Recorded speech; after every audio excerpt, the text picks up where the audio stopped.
भारत की जीवंत टेपेस्ट्री में ऐसे क्षेत्र मौजूद हैं जहां व्यक्तियों का सम्मान किया जाता है, चाहे वह बॉलीवुड, क्रिकेट या राजनीति का क्षेत्र हो।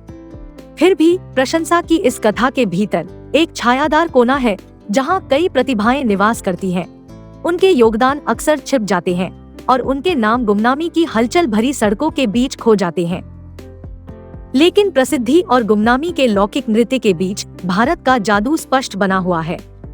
फिल्म कोई मिल गया में अमर हुए हमारी यादों में रचे गए मंत्रमुग्ध कर देने वाले आकर्षण को कौन भूल सकता है। जादू हमारे सांस्कृतिक ताने बाने में बार बार दोहराया जाने वाला रूप है जो युगों युगों तक अपने रहस्यों को गुप्त रखता है। फिर भी क्या आप आकाशीय नीले लबादे के पीछे के जादूगर को जानते हैं? एक महान हस्ती जिन्होंने 6 भाषाओं में 250 से अधिक फिल्मों में सिल्वर स्क्रीन पर काम किया।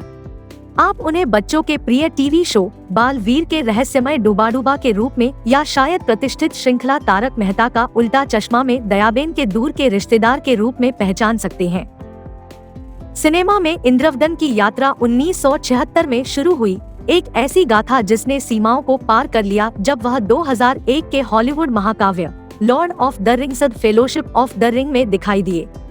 उनके प्रदर्शनों की सूची में नगीना, वीराना, बोल राधा बोल और दरार जैसे क्लासिक्स में यादगार प्रदर्शन शामिल है। विशेष रूप से जादू की रहस्यमय आड़ ऑस्ट्रेलिया के सुदूर इलाके में तैयार की गई थी, जो 1 साल तक चली प्यार की मेहनत थी। 15 किलोग्राम की पोशाक का वजन उठाते हुए, जिसकी कीमत चौंका देने वाली 1 करोड़ रुपए थी, इंद्रवदन ने चुनौती को शालीनता से पार कर लिया। वजन कम करके, जिम की कड़ी मेहनत में अपनी काया को गढ़ा और कड़े आहार का पालन करते हुए उन्होंने इस भूमिका के लिए लगन से तैयारी की। फिर भी जादू के मुखौटे का बोझ उन पर भारी पड़ गया, जिससे शूटिंग के दौरान घुटन से बचने के लिए ऑक्सीजन की रुक रुक कर खुराक की आवश्यकता पड़ी। दुख की बात है कि इंद्रवदन पुरोहित, मनोरंजनकर्ता जिन्होंने हमारी कल्पनाओं पर कब्जा कर लिया था, 2014 में कई अंग विफलताओं के कारण इस नश्वर संसार से चले गए।